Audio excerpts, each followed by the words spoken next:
అందరికీ నమస్తే అండి. కొరమేను చేపల పులుసు సహజమైన పద్ధతిలో ఎలా తయారు చేస్తారో కట్టెల పొయ్యి మీద నా ఛానల్లో నేను పూర్తి వీడియోని అప్లోడ్ చేశాను. ఒకసారి వెళ్ళి మీరు చూడగలరు.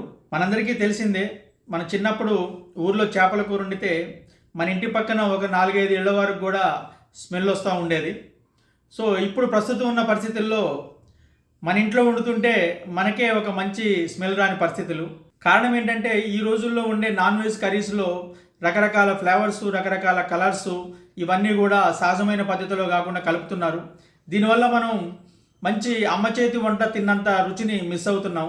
అసలు చేపల్ని ఎలా శుభ్రం చేయాలి, వాటిలో ఏమేమి కలిపి శుభ్రం చేయాలి, ఇంకా అనేక రకాల పల్లెటూరులో పద్ధతులను చూపిస్తూ మీకు నేను ఈ కర్రీని చూపించడం జరిగింది.